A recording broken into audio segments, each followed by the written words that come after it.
I would like to invite French Secretary of State for Human Rights, Ramayade. Before that, let me also announce that the Spanish Vice Minister for Development Cooperation has to leave, and he has just left, but made an announcement of $180 million for COSTECH initiative. It does not mean that you have to make a big announcement here.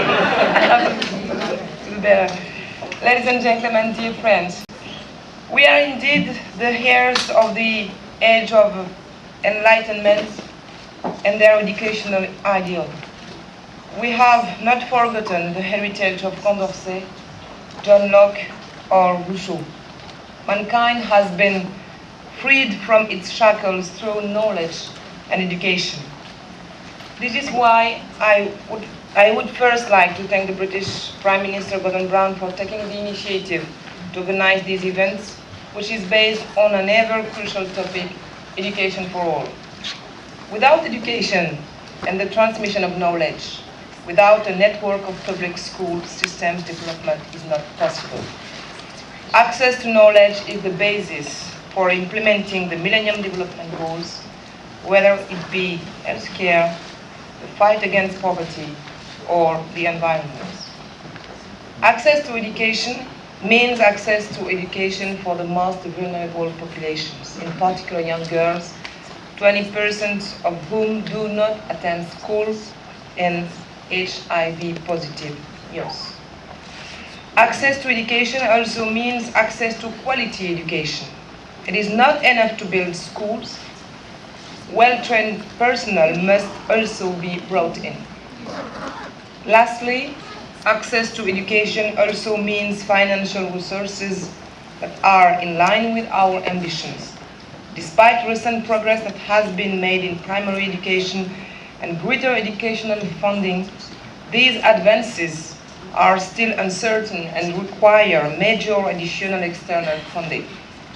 The goals regarding universal primary education and equal access to education are in danger of not being attained if we do not mobilize more widely throughout the international community. UNESCO calculates additional needs at $11 billion per year to achieve the 6 goals of education for all. This is why the initiative whose launch which we are participating in today is critical. Beyond the states and governments that have been mobilized for this major cause, everyone must feel affected by this challenge. Putting NGOs, political leaders at all levels, and religious representatives, I was almost tempted to say especially religious representatives, as well business leaders into the class for 2015 is a bold and eminently necessary challenge. France maintains a long tradition of supporting education through our network of educational and cultural institutions throughout the world, which is one of the most far-reaching ones. This French policy is also achieved through bilateral cooperation projects and multilateral financing. As everyone knows, in 2002, France played a major role, which was both technical and in particular political, in creating the Fast Track Initiative, which is today recognized as a pilot exercise for achieving the MDGs in the field of education in accordance with the commitments of the Paris Declaration. Last March, France therefore signed a joint agreement with the United Kingdom, under which both countries will contribute to the schooling of 8 million primary school children between now and 2010. Further to this commitment, I can today announce, yes I can too, that the French President Sarkozy pledged to once again step up France's efforts by taking our contribution to the Fast Track Fund to 50 million euros